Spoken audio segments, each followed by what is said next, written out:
recording, and this Logically Thinking Podcast first episode, beginning this journey. We're not ready, but why wait till everything is ready? Then I never get nothing done, right? Right.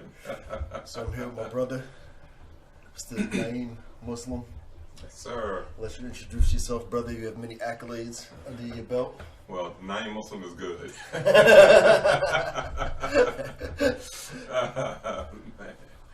So it's nice to be here, man. Appreciate you coming through, brother. I'm excited about whatever we're going to do today. Yeah. No, we always have the most amazing conversations. Yeah. And nobody else gets to feed off of the energy and the knowledge. Because the brother be dropping jewels after jewels after jewels. I think we both hustling in them jewels, brother. Yeah, a little something. That's the beauty of it. It's full of reciprocity. Yeah. You know, and Yeah. I believe that that's a very vital reality right now. Yeah. Not just the fact that it's reciprocal, but it's more about where we're speaking from and where we're listening from. Yeah. You know, and getting to that place where we speak from and where we listen from, we're both speaking from the same place and listening from the same place. You know, and so you know, and it's about the heart. Yeah. It's really about the heart. Even coming here, I had a conversation with a gentleman. I just called to check in with him, and he said, "Brother Niam," he said, "Man, I got to turn you on to this series, man. It's about the heart, right?" and the word love came up, and whenever the word love comes up, I think of you because of the work that you do, which is keep love present. So I'm here today, you know, to talk with you, as we always talk, to share love. Yeah. And why don't you break that down? Let's, explain to everybody what exactly Keep Love Present is and the movement that you're trying to put forth, that I'm trying to be a part of, and we need everybody on the planet to be a part of. Well, actually, Sean, everybody is a part of it. They don't even know. Yeah, whether they know it or not, yeah. you know, because this reality that we live in is based on love, you know, and we just been inundated with stories that cause us to kind of forget, you know. So I simply say, first of all, keep love present as a reminder, and I say that as a reminder because we already know. Now, we may not be present to what we know because we've been taught to know other things. The reality is, though, when you hear somebody say keep love present as a reminder, many people simply say, well, what is that? And that's just a sign that we've just been rocked to sleep. We've been rocked to sleep by media, you know, and all these stories and misguided people and unhealthy hearts, you know, like we've been. You know, we're part of that, you know, and over time, you know, you get blessed to, you know, acquire certain knowledge, come in contact with certain people, and to start clearing it up, you know. Not knowing exactly what we were going to do today, I don't have keep love present, the language in front of me, because I would like to show that language as I talk about it a little bit, because as I shared with you many times, it's really not keep love present. It's really like keep L.O.V.E. present. And those dots between the letters L-O-V-E stands for details of the story, stand for details of the story. And so what we're sharing with people is another possibility of having this conversation through looking at the details of this story. What we're saying is keep love present. And then looking at those details, we may see love in a different kind of way. Behind all of that, in looking at the details, what we're actually doing is looking at knowledge in motion. That's what we're doing, you know, because love is knowledge in motion, you know, and depending on what knowledge you get really kind of depends on your motion. It depends on your frequency. What you're putting forward. Because you can love anything, but there's distinction. See, what we're sharing is that in the idea of keep love present, when it's true love, it gives you love. The result, reciprocation, is going to be love. And that love is going to look like something that you love and people love living in it with you. It's not something that you're going to acquire well, not just a materialistic thing, but an unhealthy karma. You know, then now you're looking over your back because you loved the wrong things. You know, so what we're saying is, let's look at the details of this story. Let's look at it a little closer. And so I put my own spin on it. You know, there's conversations that we need to have that captures people's curiosity, that make people want to listen in a way that maybe they haven't listened before. Because I know the way I was growing up, and I'm 65, right? And we heard stories that love stink, you know, love hurts. Love hurts. We heard all of this stuff, and I can give you tons and tons and tons of that, right? And that's really not love, only that it made sense for us, because for us, love was about emotional relationships and the physical reality, and because that is not a holistic idea, that is not a pure idea, and it's being driven by imperfect human beings. So there's no way in the world that you're going to get a perfect reality out of having a relationship with imperfect everything. You know what I mean? So we have to arrive at, you know, what is it for real?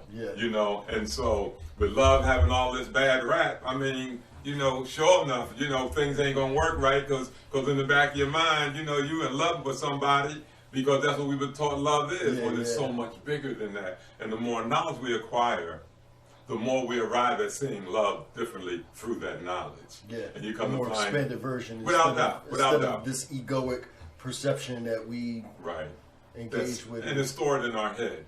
So when you look at the language "keep love present," the way that it just came to me over the years, it came out of the work that myself and Billy Culberson and Jackie Rosier, a whole group of people, Fly, Lapierre, a whole lot of people was involved in this work called Fathers Go Get Your Sons, Don't Forget Your Daughters.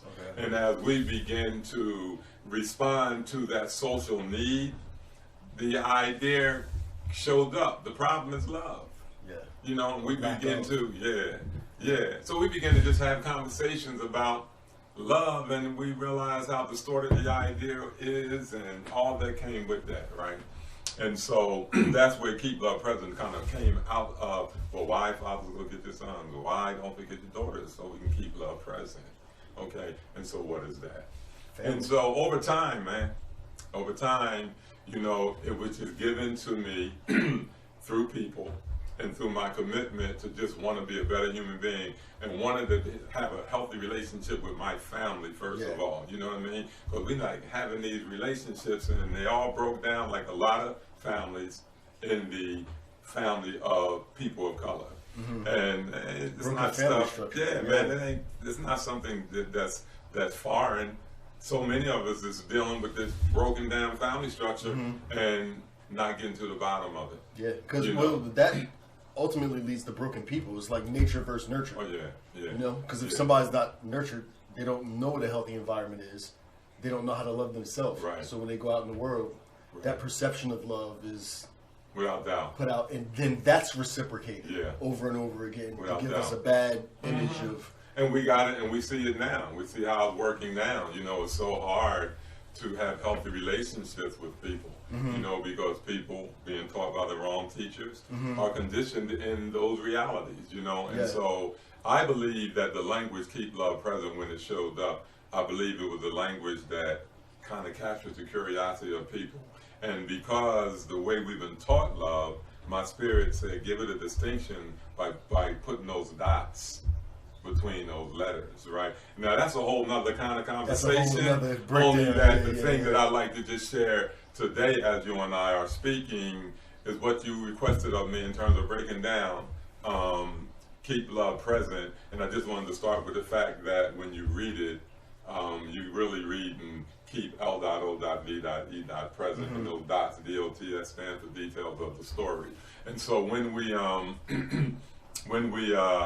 talk about those details of the story, the first thing I like to do is just go into those three words, keep love present. And a lot of times I like to ask people, you know, like, what is the most important word in those three words? And most of the time people say love. As we continue talking, we may realize something a little different. But then I may ask them, well, what's the most important feeling? And they'll say, love. Okay, well, then if love is the most important feeling, then it's not the most important word, right? And then I'll say, well, what's the most important time? And they'll say, oh, okay, present. Okay, so then if love is the most important feeling and present is the most important time, then what's the most important word? The most important word is keep. And keep is so powerful that I wrote a book called The Manual of Keep, right? It's not out yet. When it comes out, feel free. It's very interesting in terms of viewing things differently. You see, and so the reason why keep is the most important word is because the issue with us is taking that which we know is correct and keeping it that way. Maintaining that way, maintaining the proper order of things, because the proper order of things is just natural anyway. You see, and so the work that it takes when you've been trained by the wrong teachers, taught by the wrong teachers, speaking an unhealthy language, to unlearn that is real work. You know, it's real work. And so doing the work of keep means you got to discipline yourself. You know, we can use a simple example of health. You know, you may take health lightly growing up. You know, then when you get older, you start feeling, man, I need to do some exercise. Or maybe I need to start drinking soda and drink more water and make sure it's alkaline water, you know, and things of this sort. You realize that you need to start looking at yourself in reality and doing them things that you need to do, right, to maintain your health. And so that is in every aspect. Go ahead, Sean. I don't want to cut you off. Remind me, because I might have something for you. I have a bunch of supplements and stuff, like a garbage bag that you could dig through. But it's not garbage in it. No. Okay, well, cool. I like that. I just didn't want to forget. Cool. You know, and so the work is key. So family is a natural structure. It's designed by a higher power. You see, in its DNA and every aspect of it, except look at our family conditions. So to do the work of keep in a family condition where you and your family, you know, y'all maybe not be getting along for whatever reason. It don't even mean something wrong would happen. You know, we just distant in the way we view the world and the way we view ourselves and different things that cause us to be different from one another. Well, what is that? You know, something's not working, you know, and something's out of sync. It's out of sync, whatever that may be, but we know that their spiritual connection is not there. And that's why we say details of the story. So you may find out that the reason why maybe I'm not having a healthy relationship with a particular family member is because of the way I'm viewing things or the way I've been taught to feel, and I'm not ready to confront that. I'm not ready to confront that, and I'm being all right with the way that I am. Well, the conversation of keep is saying, don't be all right with that. In order for you to maintain a healthy relationship, you're going to have to do this particular work and keep on doing it. A lot of people do that because they don't want to change themselves. They change their relationships. Because it's a new relationship, it's a new dynamic. So they could go only so far until that person start calling them on their stuff. Like, this is not okay. And then they get rid of them and go to the next one. Here we go again on the roller coaster again. It takes real work. It takes real work. And I've learned over my little bit of time on this planet and being associated with healthy people, right, that the more knowledge you acquire, you start generating the strength to go through it. You know, you start generating the strength to face yourself and to deal with your demons, and to kind of self-correct. It was one day you came into my office and we had a similar conversation. And I look at people like this just in my own mind. Like, when you get triggered into unhealthy patterns, you're no longer the person that has the toolbox, that has the tools to fix it. And everything from that perspective perpetuates that lower vibrational, you know what I mean? Like, you get stuck in that loop. And you said this to me, like, a lot of this stuff, and my higher self heard it. Bro, it was a couple weeks that I wasn't at work. I took 3 days and isolated myself. Nobody around me. Just to correct what was going on in me. And I had to ask myself, like, you have to have real questions with yourself. I'm like, what hurts? What's the matter? Why are you doing this? And I had to go through all this stuff. And it wasn't nobody but me. Like, there ain't nothing wrong with nobody but me. And I had to go inside and do the work. And absolutely, because everybody, Sean, as we discussed many times, they have their own sacred journey. And when we do the work on ourselves, so when we say keep love present, and you're doing the work of keep on yourself, that means you have to stay focused on you. And so when I'm doing, if you're practicing keep love present and I'm practicing keep love present, you focusing on keeping love present for you, and I'm focusing in on keeping love present for me. I turn my attention off of you and I focus in on me, which creates an environment that allows you the right for the sacredness in your journey, and allows me the right in the sacredness of my journey, which makes the environment now healthy. Ain't nobody judging each other. Ain't Yeah. nobody making each other No wrong. animosity, Yeah, no- none of that's going on, Yeah. because the most important thing is that I need to take a look at myself, as you just beautifully explained. So when we talk about doing the work of keep, what are we trying to keep? We're trying to keep this. We're working at maintaining the idea of love in the moment. Yeah. There's only one time, Now. other than the way that we carry it in our heads, it's Now. now.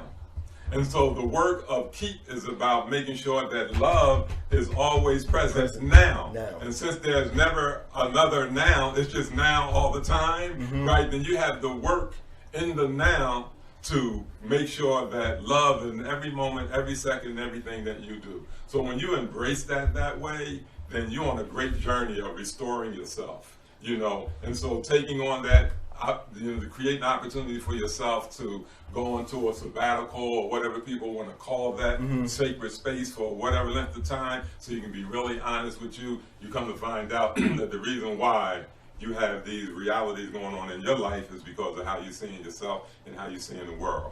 So the more healthier you become, the more love you see that's in the environment. That's it's true. all around you. Because that's what was missing. That's what was missing. Self-love. That's it. Like, why are you eating that? Why are Yeah. you drinking that? What the hell are you doing to yourself? Look how you acting. Look what energy are you putting into the outside world? We actually been taught to make people wrong for doing that. Like, why are you doing that? The peer pressure on whatever level keeps you pulled into this unhealthy behavior. Yeah, we do a lot of that though. Even in our communities, like raising little boys and telling them don't cry because it make them weak and don't deal with their emotions. Yeah. Suppress it. Yeah. That's damn near abuse. We was taught men don't cry. Yeah. Except we come to the world crying. Then somebody teach you that we don't cry. That's wrong. Yeah, don't do that. Like, so you can become this hard-hearted person. And then that translates into being a bully, and then like where you listening from and where you speaking from. Yep. Then where you feeling from. Ain't nothing but inciting a bunch of negativity. Yeah. And sometimes it hurts so bad when you want to connect with people and or any individual. Your mom, your sister, your brother, your wife, your girlfriend, whatever your particular situation is, and the language won't allow the connection to happen, man, that's real heavy on your heart. Yeah. You know what I mean? And so keeping love present, when you really keep love present, then you have to make choices. Because you may find out that the reason why I'm struggling in this relationship is because I'm not honoring myself. Yeah. This is an unhealthy relationship for me. Yeah. And when you don't honor yourself, then you make the relationship unhealthy for the other person as well. Yeah. When we practice keep love present, we should never allow each other to make mistakes like that. We got to be open enough where we really want love to be present. Yeah. And so, in the example of you and I, as close as we became over the years, right? When we see that we may be doing something that's unhealthy, we're supposed to remind each other, and we say thank you. Yeah. And that then will create the opportunity or the possibility, even better, right, for transformation. Yeah. When that happens, then now we start building healthy relationships. There's a fear. There's a fear for people of color to have healthy relationships. Oh yeah. They're doing everything they could do in their power to make sure we don't. Look at the music they perpetuate on us. I remember when I was young, we had positive hip hop. And it wasn't corny, it wasn't demonized for being positive. Like now, you see it. You know what the sad thing is, Sean? That as true as that is, it has us in prison. And our children have a right to it. See, that's what's so sad about it. They have a right to it because wasn't nothing else given to them. Nope. Just poison. Just poison. And so now we want to make them wrong for their poison. For everything. But I'm 65, and I go back and I listen to some of the best songs when we had quarter parties, right? And you listen to the lyrics of those songs, you realize, wait a minute, we would get this crazy. Same stuff. We would get this crazy, man. Yeah. So we're going to blame it on our children, Yeah. and so nobody wants to be made wrong.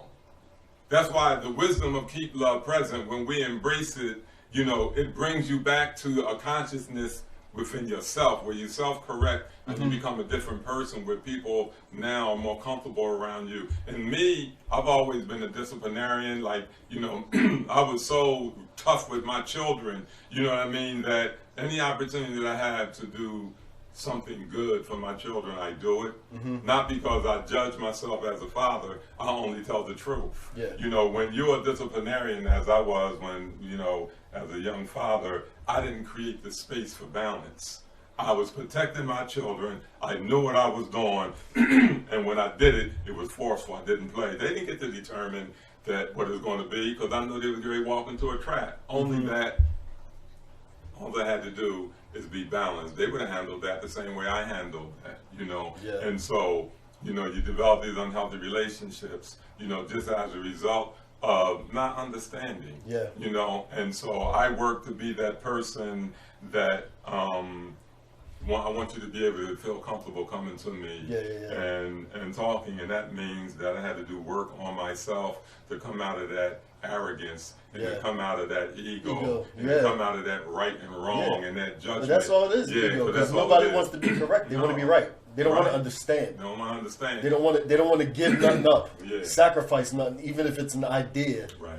To give the other person leave room to express themselves and come to an understanding. Absolutely. And that's why we have to validate our children. But they also showing us, they also showing us that you all didn't prepare us. And the truth is, we wasn't prepared. You know, and so unprepared people cannot prepare people because we unprepared. But what we are getting out of it when we look at it, right, is that there's a requirement for us to pass on to our children a healthy interpretation of what love is, and that's not going to happen until we begin to have healthy relationships with ourselves. You know, and once that comes, and you and I, we are a perfect example of that. You know, we hit it off from the door. You know, and we've been in situations where there's been problems, but it's never been a problem for us. You know, because we understand what generates that problem, you know, in ignorance, you know. So keep love present to people, you know, who may listen to this conversation. Starts, first of all, you know, that it's a reminder. It's a reminder that you do know. You know, and the idea of, you know, what is that? That's a training. Yeah, it's a training. We've been rocked to sleep to act like we don't know what love is. You tell them a lie and you say, oh, I don't know why I did it. You know, and that's literally impossible. We just been so suppressed. Carrying all of this in our bellies, in our bellies, in our guts. You know, and so don't nobody trust nobody.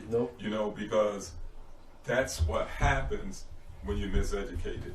But once you arrive at an understanding, by way of acquiring knowledge, right, the trust begins to develop. Because the fact is a fact because it has evidence. Knowledge proves itself. You know, so when we talk about love, we're talking about knowledge. So we're talking about keep love present, keep the proper knowledge present. Stay in the conversation like what we're doing prayerfully as we move into the future of these conversations, that people will chime in and buy into these conversations, because we must take conversations like keep love present, the way that language is shaped, as well as other conversations, the way the language is shaped. We have to take and elevate them conversations, because the language is so important. The distinction of language as it relates to human beings and the rest of the world is very important. Reality exists in language, and so staying in the conversation is how we reshape what our reality looks like. Agreed. You know, so and that's a part of our problem, like we were saying before. Like, they stripped us of our history, they stripped us of our language.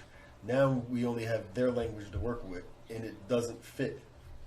It's not who we are. No, Only that you can learn the language enough to speak it differently. Like, you hear me, I'll say excuse but, or I'll say excuse try, you know, because it was shown to me about that language, and so I work to be conscious of how I'm speaking, because I know that I could be speaking detriment, or I can be speaking enlightenment, and you know, so slowing down, taking your time, and speaking with intent, because your intent is to create a particular reality when you speak. You have to do the work to stay on top of that. And so in the conversation, we remind each other, you know, to speak differently, because we're creating a reality that we need to pull our people into, and we need to stay in it within ourselves, right?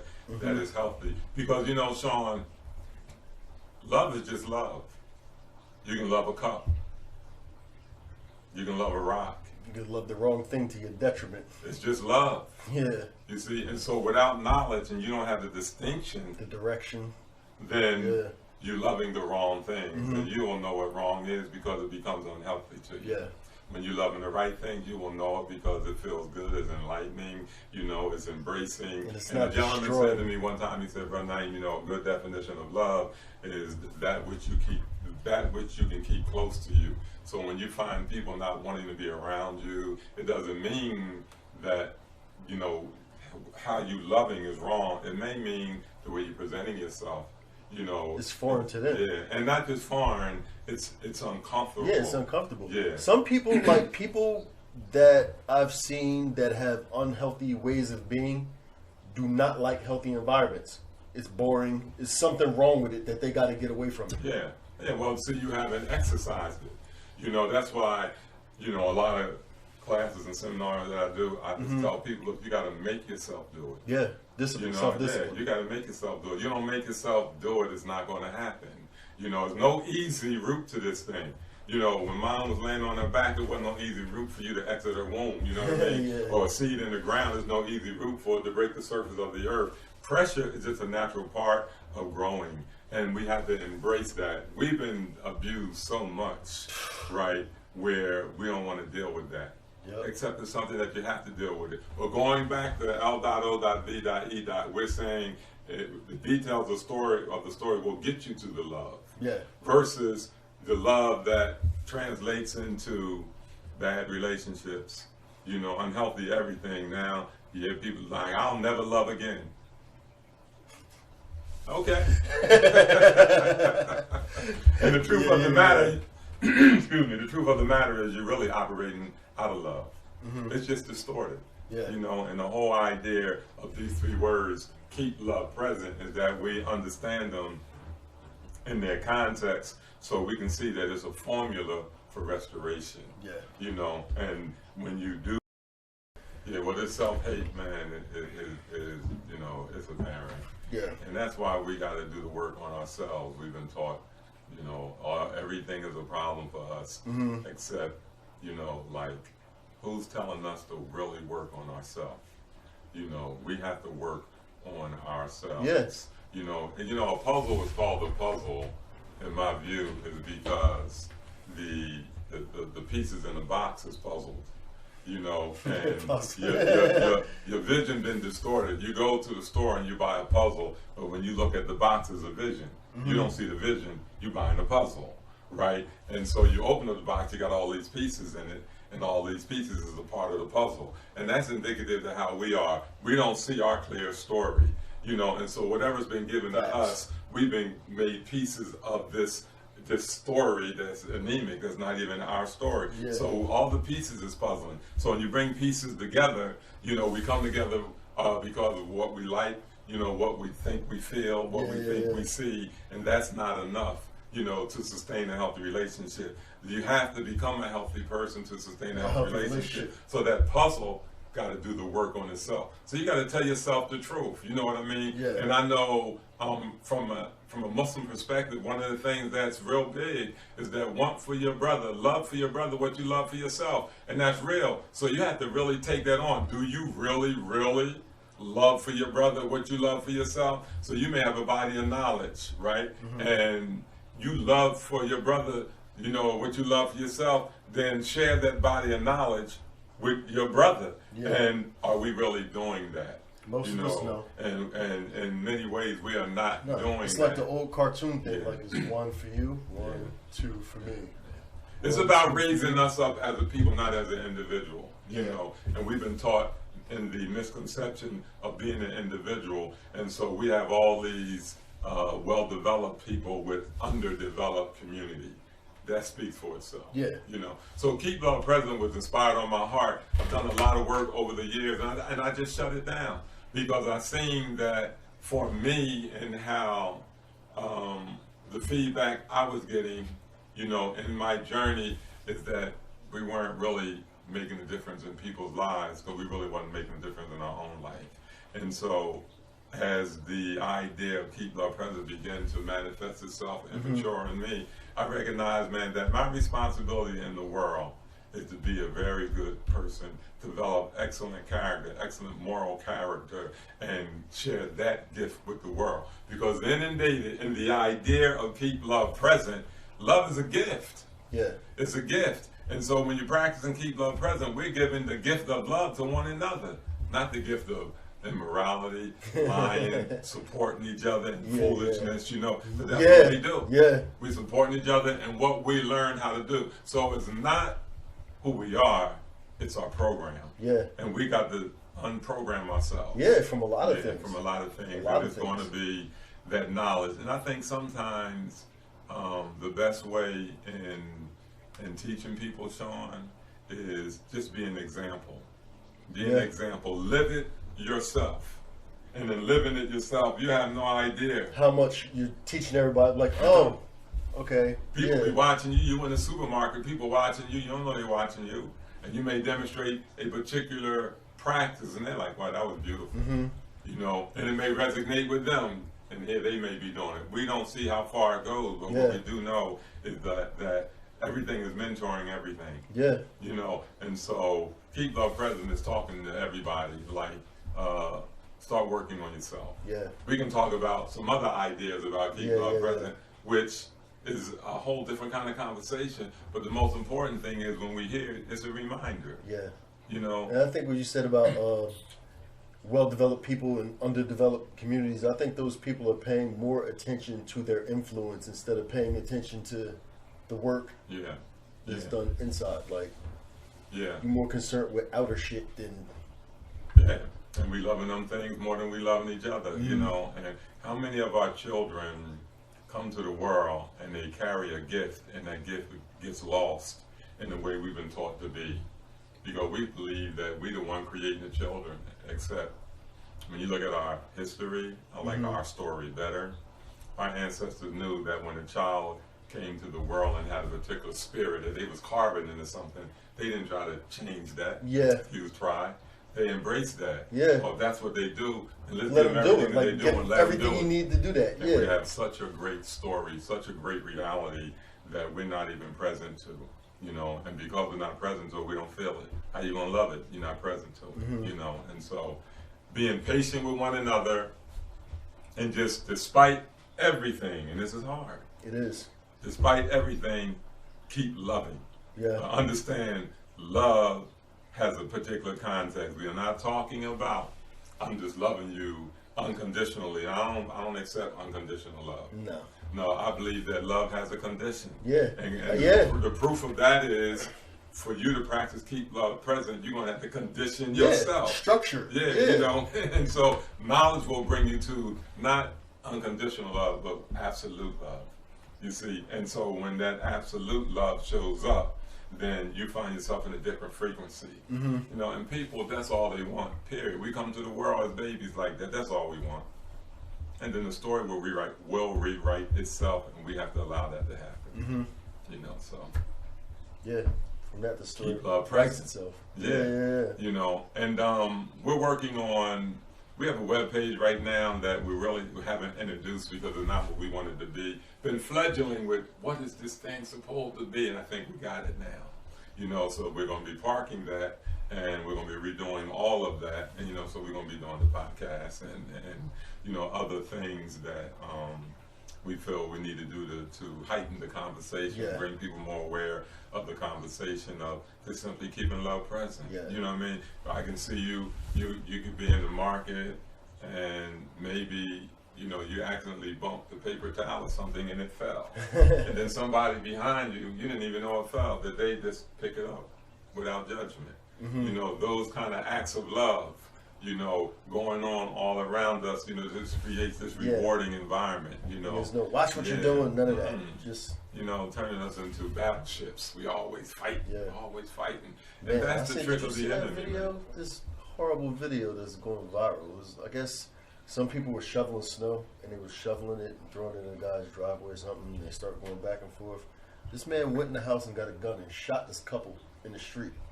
Then he went back in the house and came out with a bigger gun and just finished them off, and then he went in the house and finished himself. It's like, man. I'm kind of hoping that was staged and they were blanks. It was they were blood, doing that snow. to try to teach a lesson to Somebody people. sent it to You me, know, and I'm thinking wow, what's the that's attraction crazy. to that, man? Like, I don't want to see that. Well, you know, when you in a It's horrible. society, I guess the shock value. yeah. But Well, no, you know, you're in a society that perpetuates violence. You know, we've been taught, you know, like stop the violence, stop the violence, stop the violence, stop the violence, stop the violence.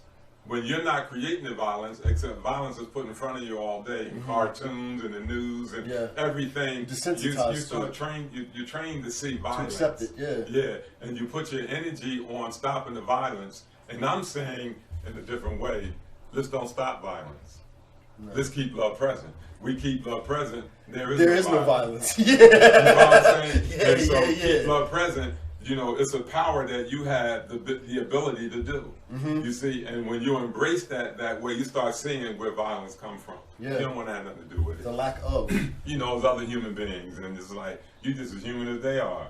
You know what I mean? You don't have to buy into that. You can create what you want. And we say keep love present is a formula that allows you to recreate yourself. And possibly, Sean, one day we'll just, you know, when we come together, we'll just take our blackboard, you know, and we'll just do a small workshop or conversation around it. Yeah. So, you know, people can see more into, you know, what it is we're talking about. Definitely. Yeah, so I'm just excited about being a better person. You know, I want love. I think that should be a goal, because I think when people lack goals, they lack positive emotion. Like when you work towards something, like it feels good. Yeah. Like if you're not doing nothing and you stagnant, that's where the dumb shit happens. Yeah. That's when you start to just do anything, or you know what I mean? Yeah, without doubt. And you're absolutely right. You know, being bored. What they used to say, my grandma used to say, as the devil's workshop. You know? Yeah, that's a good one. And true. So your mind is wandering and you don't know what to do. Now you start doing something stupid. Yep. You know, and so that's why these conversations are so important, man. We're taught we don't owe nobody anything, and in one sense that's true, but in the other sense, I feel that that's not true. You know, I believe that we are to pass on the inheritance of what our proper interpretation of reality is to our children.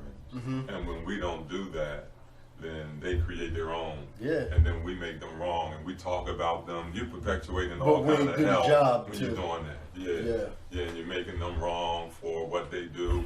Our daughters is, you know, they're comfortable in morality and, you know, all of this other stuff that's going on right now.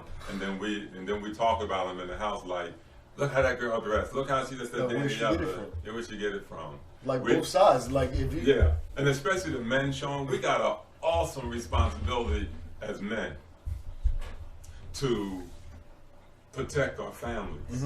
So when that mother is carrying the child, that child is protected on the inside of the womb. But when that child exits that womb, it is our responsibility to have created a safe environment for them. Yeah. So we're not talking about men and fathers who just spending quality time with their children. No, I think that's driven for us to fathers that built the environment to protect their families. Yeah. That's it. We got to be engaged. A loving, healthy environment. Yeah. And that's the work, and people, you know, got to accept that for us to have a better outcome and a better future, that when it becomes a now, that our children have been given a better possibility in life. Yeah. We owe them that. They have birthrights, you know, and we owe them that. They're not to be left in this idea of only the strong survive. Where'd that come from? No, that comes from lack of nurture. Yeah, you know, and like I was saying, like nature and nurture. If you take two children, same age, nurture one and leave the other one in that world to survive, and then look at their future. One will have a healthy family, a healthy environment, a career, and is doing well, while the other one has violence in their life, substance abuse, in and out of jail.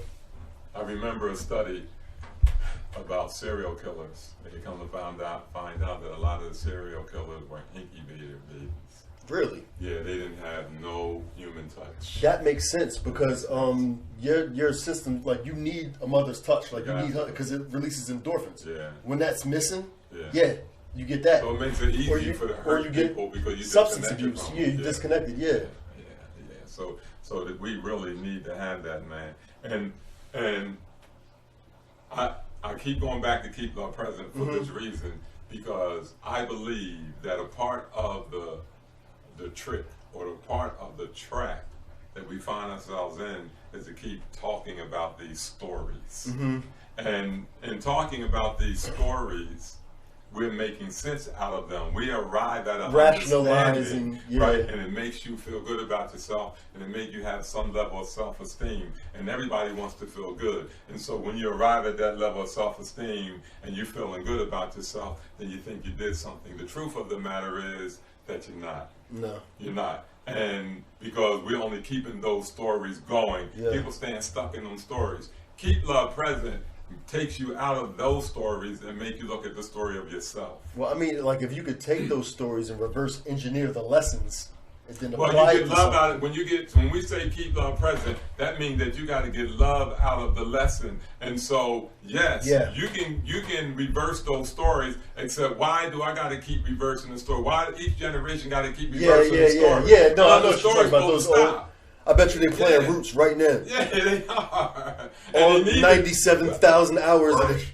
Without doubt, with all that's going on right now, yeah. and with Trump inciting all of this stuff, now you got to play Roots so we can be sensitive, so we can be a straight out war. Crazy people, yeah. Crazy. No. The idea is not to even live in them stories. Yeah. Because they've always done that, you know. And one of the goals is to make sure that we don't tap into who we really are. Because once we tap into who we really are, it's over for and it's over.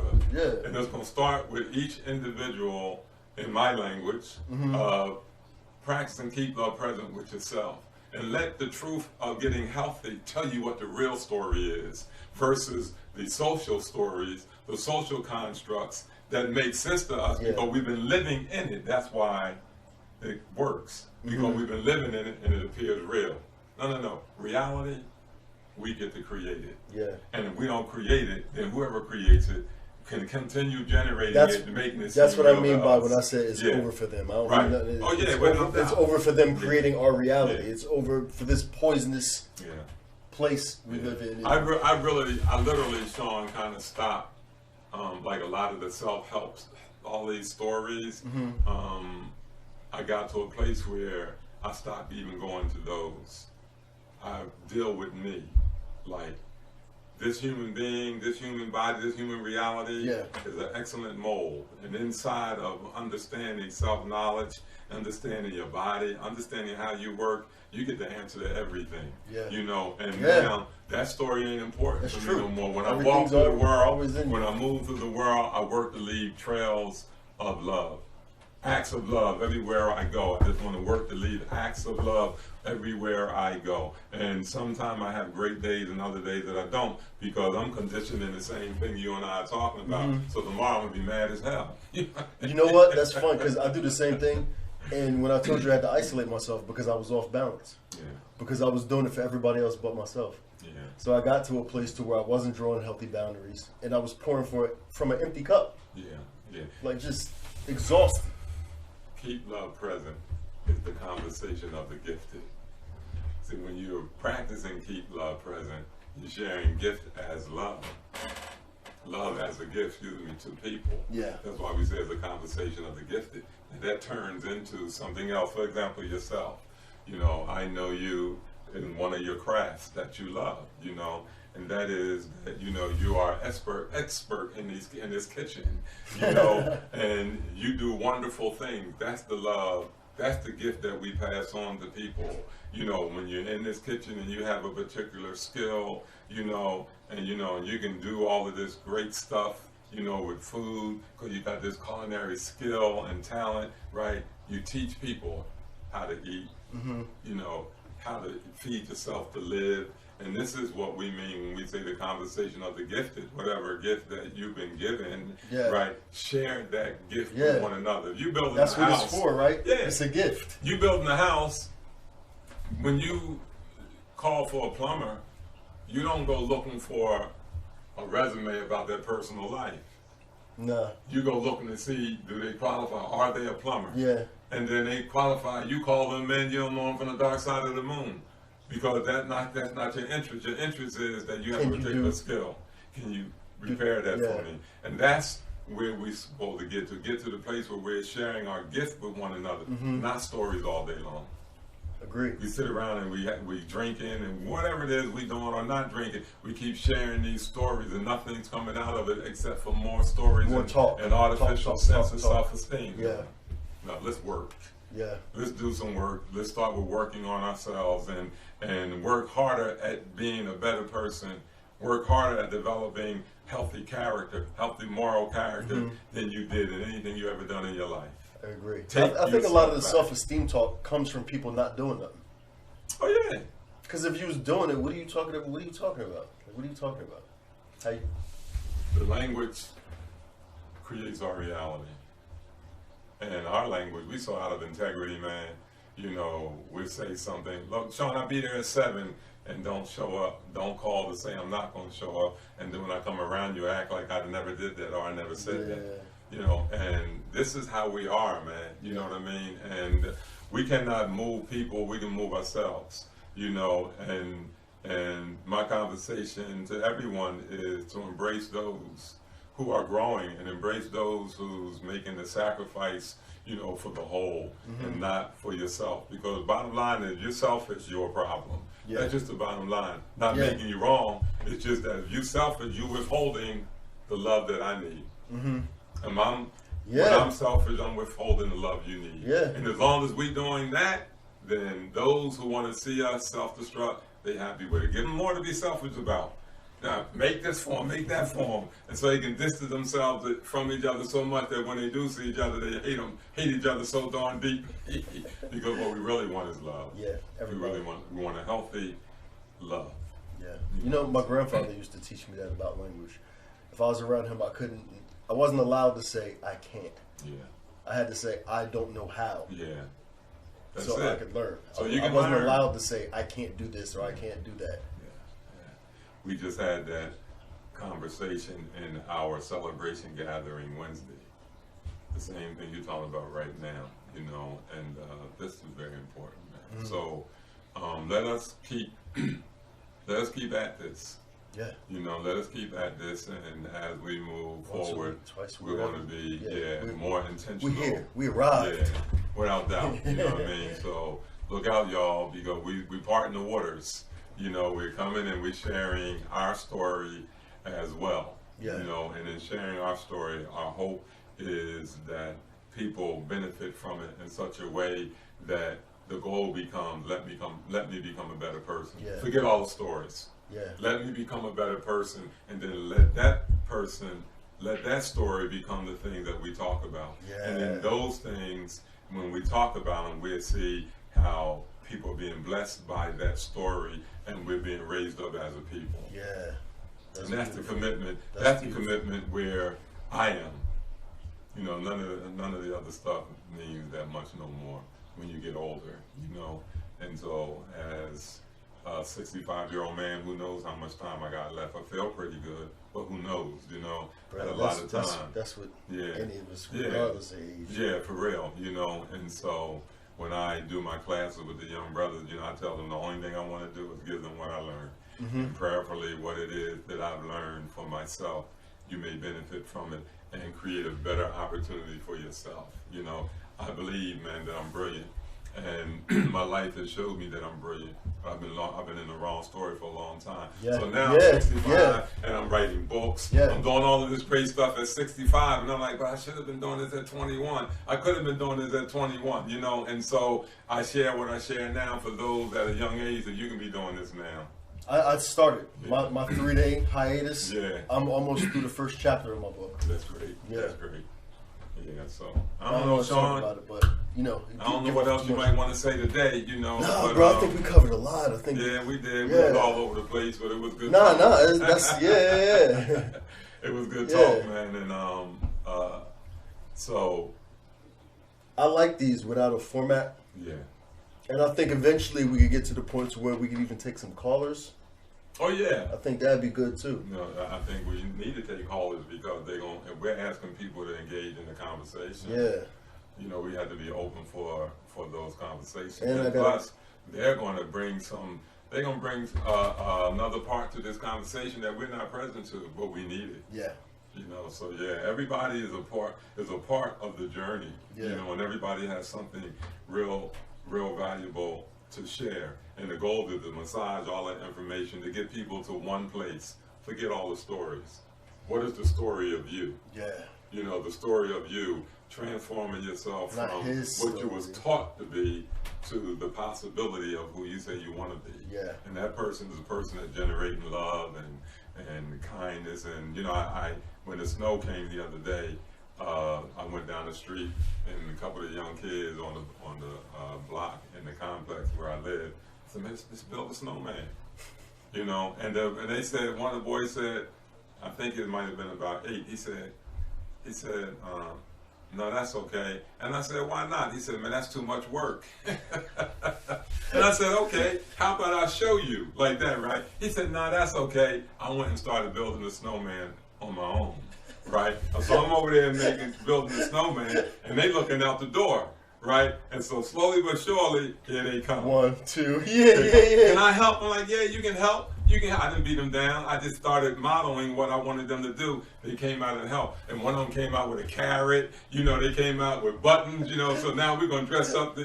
And as a result, now we in this relationship. And they said, "Well, Brother Niam, can I put this here?" I said, "No, put it where you want. How you want it to be, you know, and allow them to have their own expression in that moment of creativity." Yeah. And as a result, it only made the relationship better. So now they can hear me when I say, you know, put that paper in the trash. Yeah. They're not going to feel wrong or offensive or attacked. Or who are you? You know what I mean? Yeah. And so just being in that behavior, you know, modeling that behavior bond, with them. Yeah, they like, children want that anyway, man. I got 5 children, and I know that. That's what children want. You know, and sometimes we make that available, and other times we don't. You know, the work is to free ourselves from all this miseducation, right? And that's why I say to people in the practice of keep love present, go inside yourself, be honest with yourself, have a God-honest conversation with yourself, transform yourself, reintroduce yourself to the world as this beautiful person, and don't let nobody take your heart from you again. And if you ain't loving, you don't let somebody take your heart. Yeah. Don't let nobody take your heart. You know, our heart's been taken from us. We didn't know that our heart was being taken from us. It's the way that we was taught. Yeah. But now that we have awareness and we have social media and the opportunities to share more knowledge, you know, and people are sharing all kinds of great things in the world, you know, whatever, you know, attracts you, embrace that, and that which helps you transform yourself, make it your goal. Yeah. Forget all this other stuff. You know, make it your goal to become a healthy person.